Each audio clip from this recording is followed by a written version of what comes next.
थी। आज पश्चिम बंगाल के अंदर 23 जिलों में से 16 जिलों के अंदर मतदान हो रहा है। ममता बनर्जी अपनी चौथी बार सीएम बनने की दावेदारी पेश कर रही हैं, तो बीजेपी अपना खाता खोलने की। 16 जिलों में कुल 1478 इस समय उम्मीदवार वोट चुनाव में उतरे हैं, जिनमें पुरुष वोटर 1.85 करोड़ हैं और महिला वोटर 1.76 करोड़ हैं। पश्चिम बंगाल के अंदर महिला वोटर्स एक मुश्त वोट किसी पार्टी को देती हैं तो वो टीएमसी है।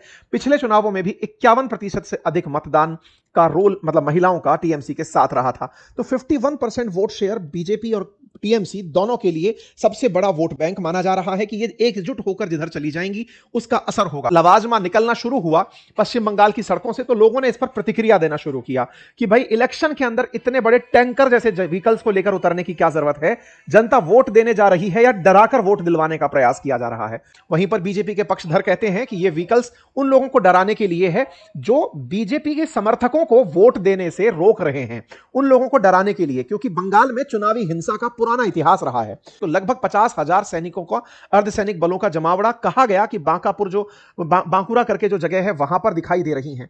2321 कंपनियां सीएपीएफ की बंगाल के फेज 2 में उतारी जाएंगी, इस तरह की हेडलाइंस बन रही हैं कि पश्चिम बंगाल के अंदर सुबह 6 से लेकर शाम 6 बजे के बीच में मोटरसाइकिल चलने पर भी बैन लगा दिया है, ताकि किसी भी प्रकार से मोटरसाइकिल वालों की मदद से भी दंगा ना भड़क पाए। ये तमाम चीजें हो रही हैं क्योंकि ममता बनर्जी जिस तरह से लगातार 2011 से पश्चिम बंगाल में मुख्यमंत्री की सीट पर काबिज हैं, बीजेपी उन्हें चुनौती देते हुए सत्ता से हटाने का प्रयास कर रही है। अभिषेक बनर्जी जो कि ममता बनर्जी के भतीजे बताए जाते हैं, जो कि ममता बनर्जी के बाद पार्टी संभालेंगे, टीएमसी संभालेंगे ऐसा कहा जाता है, उनका एक बयान वायरल हो रहा है जिसमें वो अमित शाह जी को चुनौती दे रहे हैं कि आप 4 मई के बाद में रुककर दिखाइएगा पश्चिम बंगाल में, ऐसे में यानी कि कोलकाता में आप रुकेंगे ही नहीं, आप चले जाएंगे। तो अमित शाह जी ने फिर अपनी तरफ से कहा कि 4 मई के बाद तुम तो देश छोड़कर भागते हुए दिखाई दोगे। सब लोग अपने वोटर्स में जोश भर रहे हैं कि हम डर नहीं रहे हैं। कहा जा रहा है कि ममता बनर्जी अब तक का सबसे टफ कंपटीशन इलेक्शन में फेस कर रही हैं।